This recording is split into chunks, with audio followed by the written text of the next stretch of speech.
Hai Der, apa kabar teman-teman online? Perkenalkan, nama aku Erika dan aku adalah salah satu mahasiswa program doktor School of Business IPB University. Nah, kesempatan kali ini aku pengen belajar dan sharing bareng kalian tentang salah satu model ekonomi yang disebut dengan Fama Friends Three Factor Model. Nah, aku harap mudah-mudahan ini bisa bermanfaat untuk teman-teman sekalian yang mungkin saat ini sedang berkuliah di jurusan ekonomi, keuangan, ataupun accounting, ataupun mungkin yang sedang belajar tentang investasi. Without further ado, let's start. Nah, diskusi kita kali ini kita akan bagi menjadi 3 section ya. Yang pertama kita akan sharing tentang the developer yang membangun konsep Fama Friends 3 faktor model ini, kemudian model itu sendiri dan aplikasinya.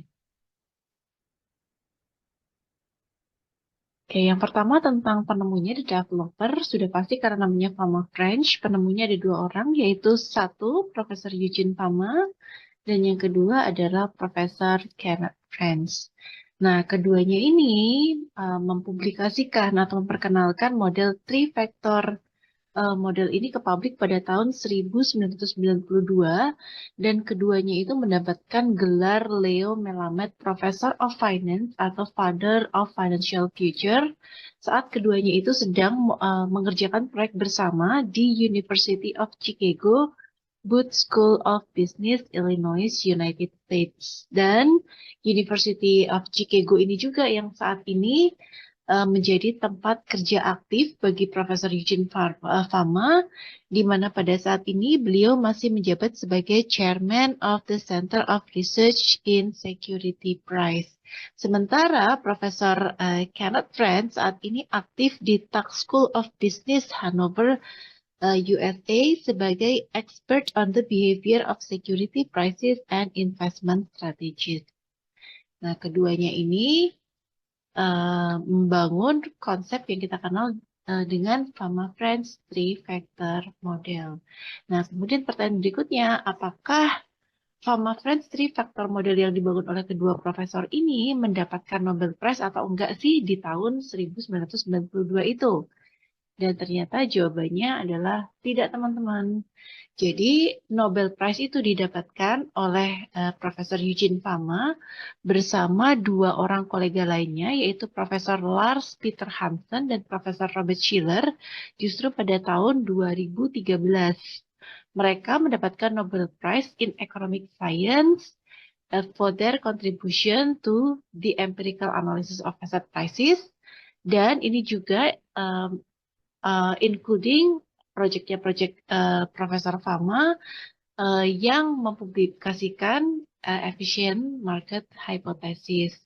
Nah, namun demikian, ternyata EHM ini yang menjadi groundwork atau cornerstone atau dasar bagi terbangunnya atau terbentuknya konsep dari Fama Friends Three Factor Model ini. Nah, kemudian kita akan masuk ke bagian modelnya atau the key idea behind the development of Fama Friends Three Factor Model. Nah, di sini Profesor Fama and Friends menyatakan bahwa market beta saja atau market beta alone yang di sini market beta ini sudah diungkapkan sebelumnya pada teori CRPM itu could not fully explain return of stock. Jadi nggak bisa sepenuhnya menjelaskan return dari sebuah stok. Nah, terkadang stok dengan low beta masih bisa menghasilkan high return. Nanti gimana ceritanya itu kita lihat di belakang ya. Nah, Fama and Friends di sini menyatakan bahwa selain market risk premium yang kita tahu tadi di CAPM, ternyata ada tambahan 2 additional factor that affect stock return. Dan mereka memperkenalkan tambahan 2 faktor tadi adalah size premium yang pertama dan yang kedua adalah value premium. Jadi in total ada 3 faktor. Yang pertama market risk premium sesuai dengan CAPM, yang kedua adalah size premium dan ketiga adalah value premium. Nah, model matematikanya seperti yang kita lihat sama-sama di layar ya. Jadi ada model dasar CAPM ditambah SMB small minus big itu small minus big itu menyatakan size premium ditambah HML high minus low itu menyatakan value premium. Nah, ini keterangannya. Nah, faktor pertama adalah market risk premium di sini di mana didefinisikan sebagai excess return of the market over the risk-free rate. Faktor kedua adalah size premium adalah return difference between small cap and large cap stocks. Dan yang ketiga adalah value premium di sini, return difference between high and low book to market ratio stock. Nah, yang pertama kita lihat dulu nih, tambahan faktor pertama adalah small minus big. Small minus big, apa sih small minus big dalam konteks size premium itu adalah excess return atau tambahan return yang diharapkan oleh investor karena dia berinvestasi pada smaller cap stocks tend to generate compared to large cap stocks over time. Jadi dia mendapatkan tambahan ada tambahan return yang diharapkan oleh investor karena dia berinvestasi pada saham-saham yang berasal dari company yang memiliki market kapitalisasi yang kecil. Smaller cap tends to generate more return compared to large cap stocks over time. Nah, di sini market kapitalisasi itu didefinisikan as a total value of a company's outstanding shares. Jadi kita mengalihkan stock price ya pada periode tertentu dengan total outstanding shares dan itu kita klaim sebagai market kapitalisasi. Nah, kenapa sih ada size premium atau why does SMB size premium itu exist? Yang pertama adalah risk factor. Jadi, smaller company are typically riskier than larger company.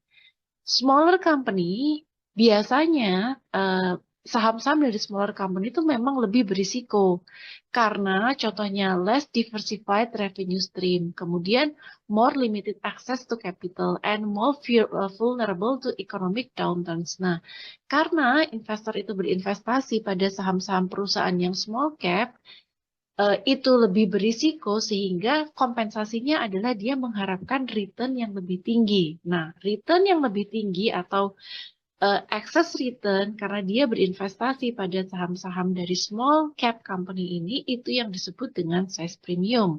Nah, selain itu small cap company itu cenderung less liquid dibandingkan company-company yang memiliki market kapitalisasi yang besar. Why? Because it is harder to trade without affecting the stock price.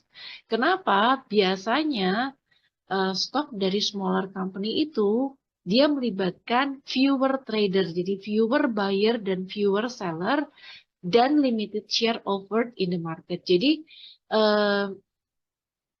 saham-saham itu ditawarkan dalam jumlah yang sedikit, harganya sudah berubah, sudah naik lagi. Beda dengan perusahaan yang besar, mungkin dia bisa menawarkan volume yang besar pada harga yang tetap. Nah, dengan demikian, investor require a higher return for compensating for the lack of liquidity and increased risk of investing in small companies which drive the size premium. Nah, jadi recap kembali bahwa size premium itu adalah excess return atau tambahan return yang diharapkan oleh investor karena mereka berinvestasi pada saham-saham dari small cap company di mana itu riskier atau lebih berisiko dan biasanya mereka lebih less liquid atau illiquidity-nya lebih tinggi dibandingkan large cap company. So, small minus big means small cap di mana small cap ini dia identik dengan higher return minus big cap stocks atau di sini dia lebih identik dengan lower return. So, small minus big. Nah, tambahan faktor yang kedua adalah high minus low. High minus low ini apa sih maksudnya? High minus low ini dalam konteks value premium di sini adalah nilai dari book to market ratio, di mana BM ratio itu kita hitung sebagai book value of equity. Equity berarti total aset dikurangi total liabilitas dibagi dengan market kapitalisasi. Nah, pada BM ratio yang tinggi, artinya book value of equity ini memiliki nilai yang lebih tinggi dibandingkan market kapitalisasi atau kita sering sebut dengan value stock. Nah, high BM ratio atau BM ratio lebih dari 1 itu menyatakan bahwa stok itu adalah undervalued. Artinya apa? Dia not fully appreciated by the market. Atau biasanya saham-saham yang harganya cenderung rendah dibandingkan dari book value of equity-nya, ini sedang mengalami krisis atau financial issues atau financial distress. Nah, sebaliknya untuk saham-saham yang low BM ratio artinya apa? Low BM ratio artinya market kapitalisasinya besar, lebih besar dibandingkan dengan book value of equity-nya atau BM ratio-nya kurang dari 1. Nah, di sini biasanya saham-saham yang overvalued atau price-nya itu higher relative to its tangible asset, karena book value of equity ini biasanya dinilai dari tangible asset, sedangkan jika market kapitalisasi yang di sini dia mencerminkan nilai di pasar, bisa jadi dia mahal karena intangible asset. Contohnya seperti apa? Contohnya seperti intangible asset itu karena besarnya brand atau dia sudah famous sehingga meningkatkan intangible asset yang pada akhirnya meningkatkan price dia di pasar dan pada akhirnya meningkatkan market kapitalisasi walaupun dengan nilai buku atau equity yang tetap. Nah, saham-saham yang memiliki low BM ratio atau BM ratio kurang dari 1 ini disebut growth stock. Nah, why does value premium exist di sini ya? Value premium exist itu karena ada tambahan return yang diharapkan oleh investor, expected return diharapkan investor karena mereka berinvestasi pada saham-saham yang tergolong dalam value stock over the growth stock. Kenapa? Yang pertama adalah risk factor. Nah, di sini penjelasannya, value stock are often seen as riskier than growth stock. Consider underperforming or facing financial difficulties. Contohnya seperti apa? High debt level, dia terlilit hutang, atau dia mengalami penurunan earnings, declining earnings. Dia sedang beroperasi in struggling industry atau biasanya consider they're having poor management perception. Nah, biasanya kondisi-kondisi ini lebih sering dialami oleh perusahaan-perusahaan yang termasuk ke dalam sahamnya termasuk ke dalam value stocks. Artinya apa? Market kapitalisasinya lebih kecil dibandingkan book value of equity-nya atau secara price di pasar dihargai lebih rendah. Nah, yang kedua juga bisa jadi karena ada cyclical nature. Disebut cyclical di sini kenapa? Karena value stock ini highly dependent on the overall health of the economy. Jadi dia sangat tergantung dengan naik turunnya kondisi ekonomi. Economic downturns akan menyebabkan large drop in earning and stock price. Nah, ini dialami oleh value stock yang biasanya jarang dialami oleh growth stock. Artinya apa? Pada saat economic downturn, saham-saham yang termasuk dalam growth stocks itu lebih stabil dia lebih steadier dibandingkan value stock. Nah, sehingga adanya value premium ini disebut premium karena adanya tambahan, adanya excess return. Nah, investor require a higher return karena compensating for investing in value stock with higher volatility which drive the value premium. Nah, high minus low sendiri ini mengidentify high BM ratio minus low BM ratio, di mana high BM ratio di sini investor mengharapkan higher return minus low BM ratio, di mana low BM ratio di sini lebih identik dengan lower return. That's why higher return minus lower return menjadi high minus low dalam konteks value premium. Nah, kita lihat lagi di sini, ini tadi kita kembali lagi ke model dari three factor model Fama Friends, di mana kita lihat di sini ada 3 jenis beta, beta market, beta SMB atau beta size premium, dan beta HML atau beta value premium. Nah, sebenarnya nilai-nilai beta ini mencerminkan apa sih? Nilai-nilai beta ini sebenarnya dia mencerminkan risk premium exposure. Kita tahu bahwa market bisa memberikan risk premium dengan adanya beta market. Kemudian size bisa memberikan risk premium dengan adanya size premium. Begitu juga value bisa memberikan risk premium dengan adanya value premium, di mana risk premium di sini adalah tambahan risiko terhadap perubahan pasar, terhadap size company, small cap atau large cap, dan risk premium karena adanya perbedaan value. Value premium di sini berinvestasi pada value stock atau growth stock. Nah, kita lihat sedikit contoh satu-satu pada market beta. Ketika exposure-nya high terhadap market beta, berarti stock is more sensitive to market movement. Rise more or fall more. Kalau naik, naik banget. Kalau jatuh, jatuh banget juga. Pada low exposure, ketika beta marketnya rendah, the stock has less exposure to market movement atau dia lebih tergolong dalam defensive stock. Pada beta untuk size premium, ketika exposure-nya high atau beta SMB-nya tinggi, stock is more sensitive to the performance of small cap stock. Artinya apa?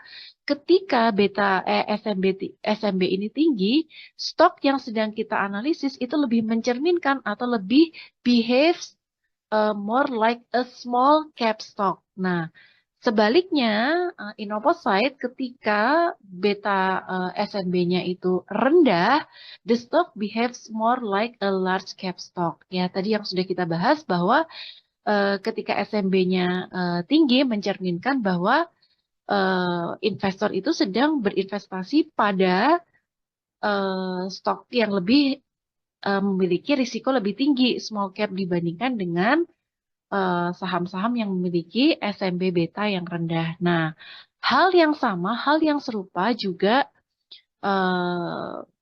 bisa menjelaskan tentang value premium yang di sini beta ini kita sebut dengan beta HML. Nah, beta HML yang tinggi ketika exposure-nya tinggi artinya apa? The stock is more sensitive to the performance of value stock. Artinya apa? Ketika betanya itu positif dan tinggi, dia terpapar dengan risk premium yang lebih tinggi, stok yang sedang kita analisis itu lebih menyerupai value stock. Nah, vice versa atau sebaliknya, ketika HML betanya itu rendah, artinya apa? Stok yang kita uji itu lebih menyerupai growth stock. Artinya apa? Dia tidak atau dia kurang terpapar dengan risk premium dalam hal ini, dalam konteks ini, karena dia lebih growth stock atau saham-sahamnya dia lebih stabil karena secara market price dia lebih tinggi dibandingkan book value of equity-nya. Nah, ini sebagai contoh aja, a stock with beta market 0,3, kemudian beta SMB-nya 1,2, beta HML-nya 1,2. Indikasinya apa sih? 0,3 beta market kurang dari 1, berarti dia less sensitive to market risk. Dia kurang sensitif terhadap pergerakan. Sensitivitas itu kita tidak ngomongin tentang value aslinya, tapi kita di sini ngomongin tentang difference-nya, pergerakannya antara market return dengan risk-free rate. Nah, kemudian beta SMB 1,2. Artinya apa? Dia high exposure to size premium. Difference antara small cap stock dengan large cap stock. Artinya apa? Ketika beta SMB-nya tinggi, saham kita itu lebih menyerupai small cap stock, suggesting it is a small cap stock. Ketika exposure-nya tinggi, beta SMB-nya tinggi. Nah, hal serupa juga berlaku untuk beta HML yang menggambarkan value premium. Ketika value premiumnya tinggi, high exposure to value premium, suggesting it is a value stock. Jadi saham yang sedang kita amati lebih menyerupai value stock pada saat beta HML-nya tinggi. Nah, jadi sekali lagi, beta itu mencerminkan exposure. Exposure, let's say stok yang kita uji terhadap market beta terhadap pergerakan market, SMB beta terhadap tadi size premium, dan HML beta terhadap value premium. Nah, ini sedikit untuk membuktikan bahwa apakah sih teori CAPM? Teori CAPM kan selalu sinergi ya. Jadi low beta menghasilkan low return, high beta menghasilkan high return. Nah, ternyata di sini Fama French model itu berhasil membuktikan bahwa a stock with low beta atau low market risk itu masih bisa kok can still generate high return if it has exposure to small cap stock dan high BM ratio atau dia termasuk ke dalam value stocks. Nah, ini kita lihat sedikit. Contohnya ilustrasinya high return for low beta stock. Tadi kalau CAPM kan tidak masuk ya. Nah, ini kita buktikan dengan Fama French 3 factor model. Kita asumsikan ini kondisinya bahwa ada risk free rate sebesar 2%, kemudian market return biasanya diambil dari saham-saham IHSG 10%, size premium 4%, dan value premium 3%. Nah, sebagai contoh, stok A, ini kita akan bandingkan, stok A memiliki low market beta, high SMB, dan high exposure of HML. Let's say beta marketnya 0,3, beta SMB-nya 1,5, dan beta HML-nya 1,2. Nah, ketika dimasukkan rumus 3 faktor model tadi didapatkan expected return untuk stok A ini adalah 14%. Nah, kita bandingkan dengan misal kita memiliki stok B yang on the contrary dia memiliki beta market. Beta market tadi ya yang juga muncul di CAPM itu tinggi 1,2, yang A 0,3, yang stok B 1,2. Nah, di mana di sini ternyata dia tidak terekspos. Jadi ini sama seperti jika kita menggunakan model CAPM saja. Tidak terekspos dengan size premium dan tidak terekspos juga dengan value premium.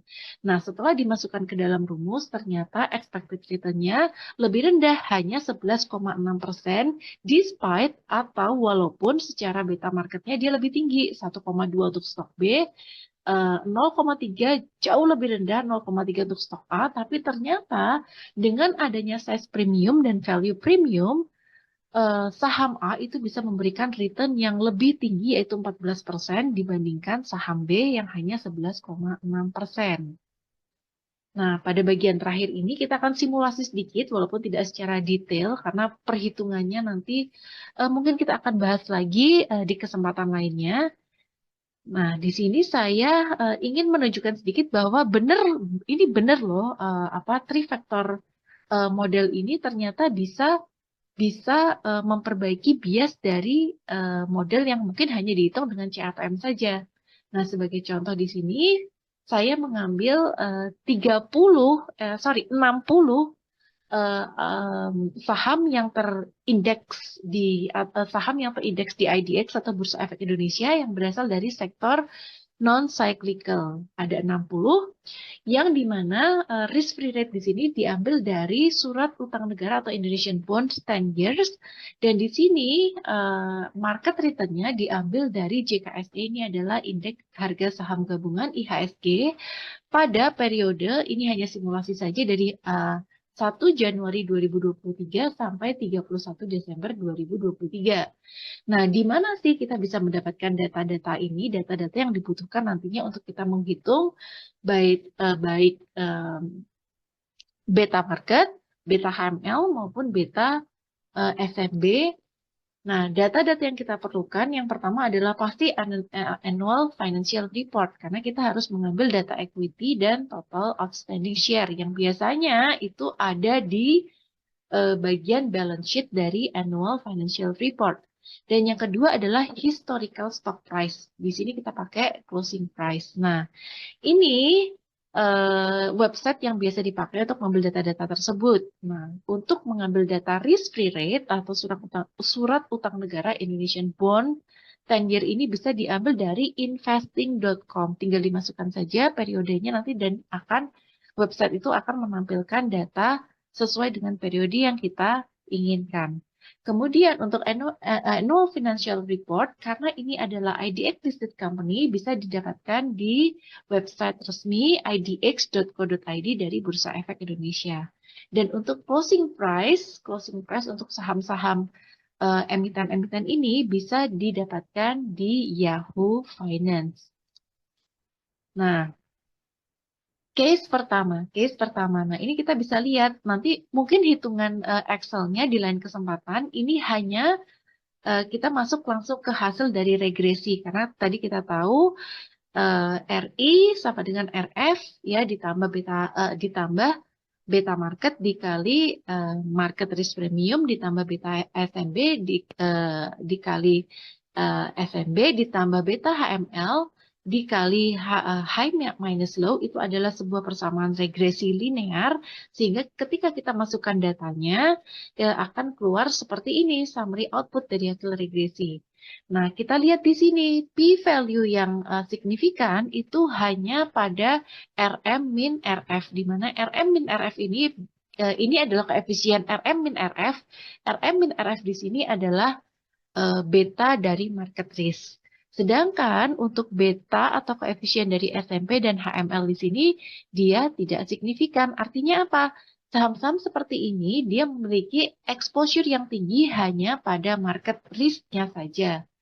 Nah, saham apakah ini ternyata dari 60 ID exit company tadi ternyata regresi ini menggambarkan saham Unilever di mana Fama French itu sudah berhasil menjelaskan di sini bahwa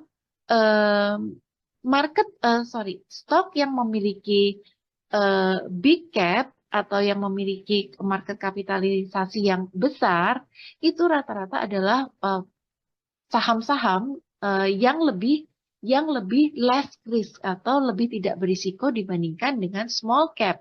Di sini Unilever itu dari 60 tadi dia menempati urutan ke-60. Artinya saham yang memiliki market kapitalisasi paling besar sehingga apa? SMB di sini dia tidak berpengaruh. Artinya apa? Dia tidak terexposure terhadap size premium. Nah, yang kedua dari sisi HML-nya. Di sini kita lihat juga ternyata p-value-nya itu tidak signifikan. Mengapa? Karena secara jenis ternyata Unilever ini dia termasuk ke dalam growth stock. Growth stock artinya apa? Saham-saham yang termasuk dalam growth stock dia tidak terexposure terhadap value premium. Artinya apa? Dia juga memiliki less risk atau risiko yang lebih kecil dibandingkan dengan value stock. Nah, masuk ke dalam case kedua, kita lihat di sini, ini sebaliknya. Ternyata p-value-nya di sini sangat signifikan untuk size premium dan juga untuk value premium. Dan ternyata di sini tidak signifikan untuk market risk premium. Nah, saham apakah ini? Ternyata adalah saham dari Martina Berto. Nah, di sini kita lihat bahwa saham MBTO ini sangat memiliki exposure yang tinggi terhadap size premium.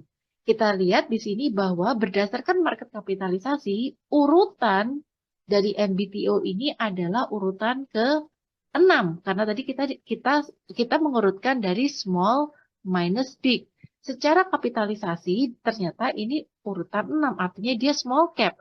Small cap memiliki risiko yang lebih tinggi dibandingkan large cap stock. Artinya apa? Dia memiliki exposure yang tinggi terhadap size premium dan ini dibuktikan dengan beta SMB yang signifikan. Nah, hal ini juga dapat menggambarkan exposure terhadap value premium, di mana kita lihat p-value-nya di sini sangat signifikan untuk koefisien HML. Nah, secara urutan, karena tadi high minus low, di sini Martina Berto memiliki rasio BM yang tinggi atau dia tergolong sebagai value stock. Artinya apa? stok yang memiliki BM ratio yang tinggi, dia lebih berisiko dibandingkan yang memiliki BM ratio rendah atau kita kenal dengan growth stock. Nah, value stock itu terpapar atau memiliki exposure yang lebih tinggi terhadap value premium atau lebih berisiko, sehingga di sini digambarkan dengan p-value yang signifikan. Nah, ini akhir dari diskusi kita hari ini ya. Mudah-mudahan bisa bermanfaat, dan jika kamu sudah paham, jangan lupa bagikan juga kepada orang lain supaya orang lain juga paham. Thank you for watching. Bye-bye.